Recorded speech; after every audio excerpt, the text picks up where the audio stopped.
Jésus. Lisons le deuxième texte.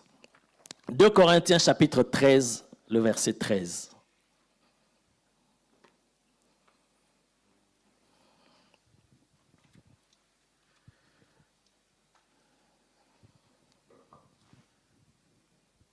« 2 Corinthiens, chapitre 13, le verset 13. Est-ce qu'on peut la voir à l'écran? Ça, c'est, je ne sais pas quelle version. L'autre verset qui suit. Dans d'autres versions, c'est le verset 14.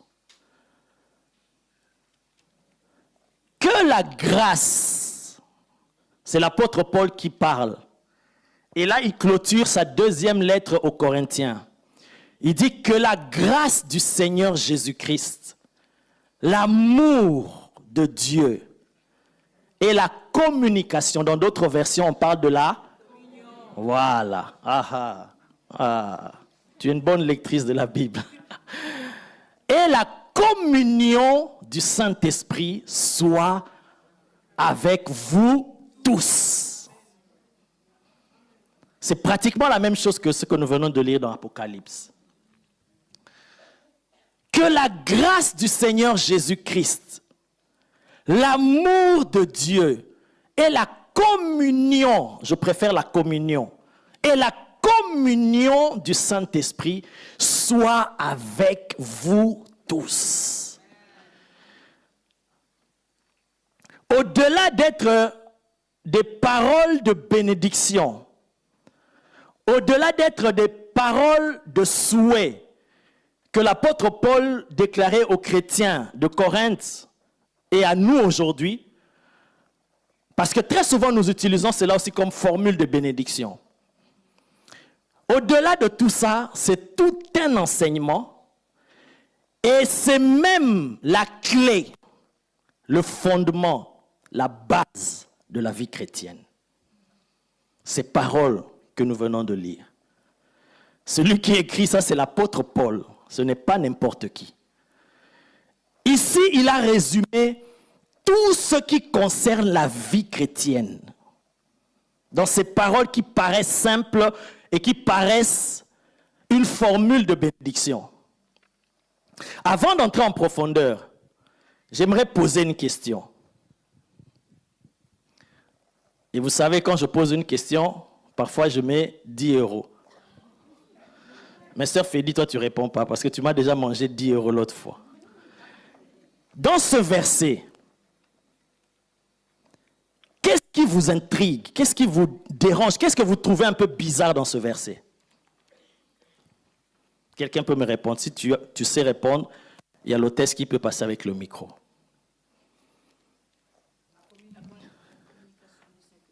La communication du Saint-Esprit, la communion du Saint-Esprit. Ok. Qu'est-ce qui vous tique un peu dans ce verset? Regarde bien comment il a prononcé ces paroles de bénédiction. Est-ce qu'il n'y a pas quelque chose que vous trouvez un peu anormal? L'amour de Dieu a fait quoi? Ça fait quoi? Pour avoir l'amour pour le prochain. Ok, mais ce n'est pas ça. N'aie pas honte. Ça fait quoi la grâce du Seigneur Jésus-Christ? Ok, ça c'est la définition. Moi je dis toute la phrase, dans toute la phrase. Qu'est-ce que tu trouves un peu étrange?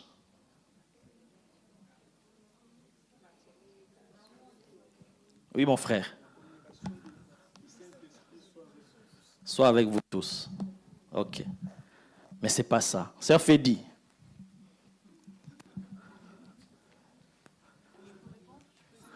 Il a parlé de Jésus. On parle de Jésus, de Dieu et du Saint-Esprit, donc les trois facettes de Dieu.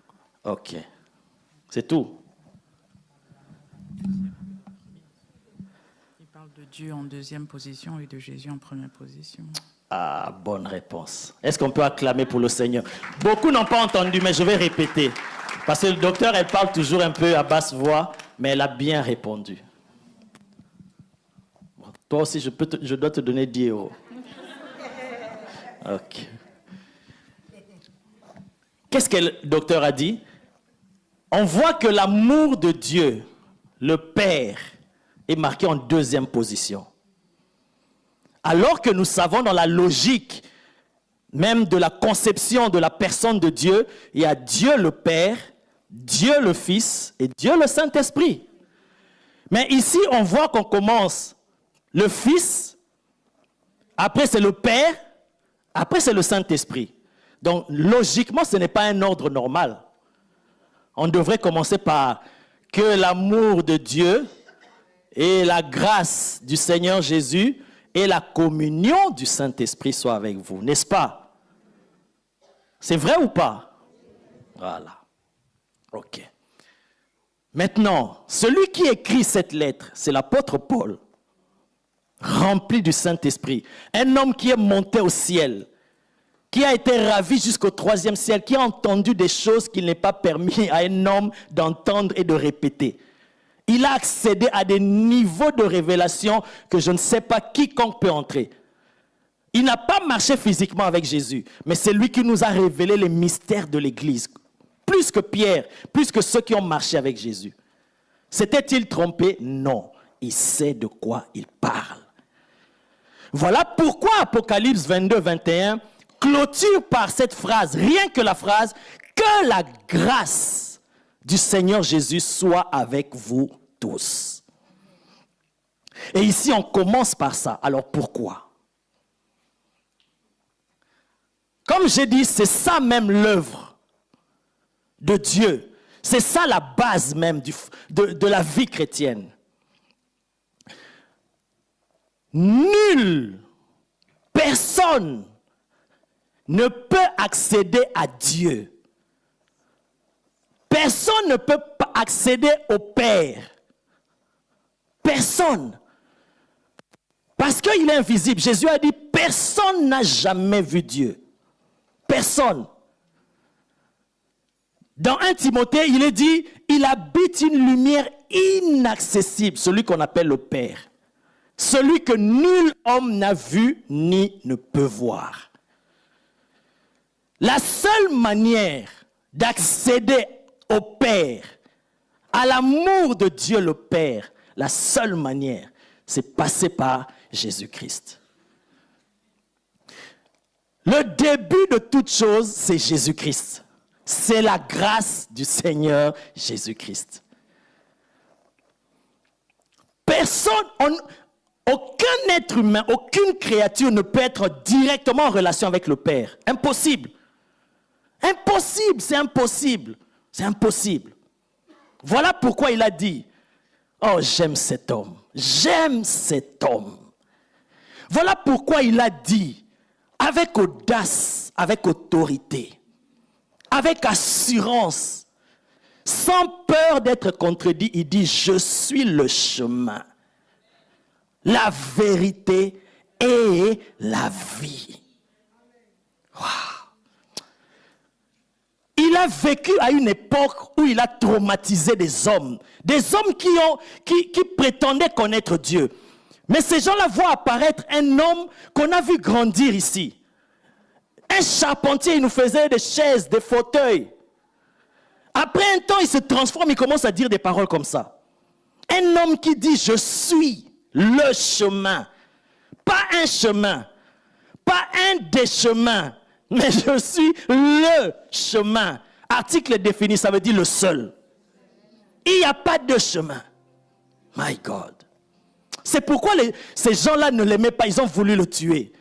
Parce qu'il dit, mais qui es-tu pour parler ainsi? Je suis le chemin et nul ne va au Père que par moi. Parce que lui, il sait comment le monde a été créé, comment les bases du monde ont été constituées, comment toutes choses ont été faites.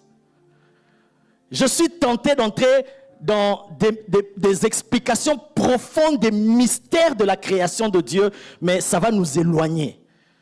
Parce qu'il est écrit que Jésus a été immolé, l'agneau a été immolé avant même la fondation du monde. Avant. Ça veut dire que Dieu veut créer le monde. Mais avant de créer le monde, avant de procéder à la créature, il a d'abord immolé l'agneau de Dieu. Sans cela, le Père ne pouvait pas créer le monde. Parce que lui, d'essence, il est esprit. Il ne peut entrer en contact avec rien ni personne. Il fallait la grâce du Seigneur Jésus. Voilà pourquoi tout commence par là. Avant d'accéder à l'amour de Dieu le Père, il faut d'abord la grâce du Seigneur Jésus.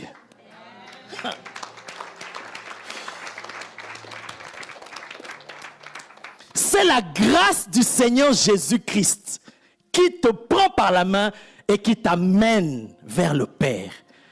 Et quand ça t'amène maintenant vers le Père, parce que c'est lui seul qui est sorti. Il dit, je suis sorti du Père. Personne n'a jamais vu Dieu. C'est seulement le Fils qui est dans le sein du Père. C'est celui-là qui l'a fait connaître. Donc lui qui est dans le sein du Père, qui est un avec le Père, c'est celui-là qui connaît le Père. Donc pour que toi et moi, nous ayons accès au Père, à l'amour de Dieu, il faut d'abord la grâce du Seigneur Jésus-Christ. Et lorsque par sa grâce, nous accédons au Père, le Père nous manifeste son amour. Là maintenant, parce que, en fait, si vous voulez, le Père maintenant, le Père maintenant, il ne nous voit pas, mais il voit Christ. Et nous, comme nous sommes en Christ, nous pouvons maintenant vivre avec le Père. Donc, sans la grâce du Seigneur Jésus, nous ne pouvons pas vivre avec le Père. Et cette grâce-là nous permet d'entrer dans le Père, de vivre son amour. Et quand maintenant nous vivons dans son amour, c'est le Père maintenant qui nous introduit dans une communion avec lui par le Saint-Esprit. C'est comme ça que nous pouvons vivre la communion avec Dieu. Qu'est-ce que la communion? C'est le fait de partager la même nature, les mêmes choses avec la personne. Voilà pourquoi on dit que nous sommes des héritiers de Dieu, co-héritiers avec Christ.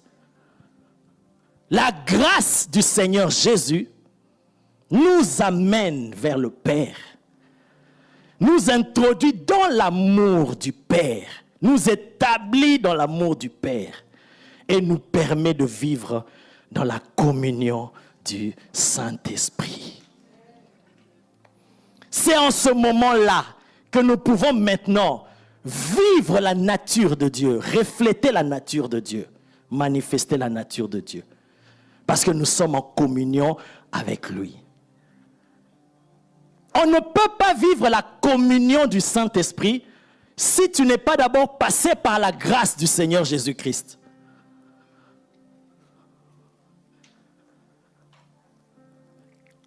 Et c'est la grâce du Seigneur Jésus qui nous amène, qui nous introduit vers l'amour du Père. Voilà pourquoi on ne commence pas par l'amour du Père. Dieu est amour, mais son amour, pour que tu le vives, au travers de Jésus. Alléluia. Alléluia.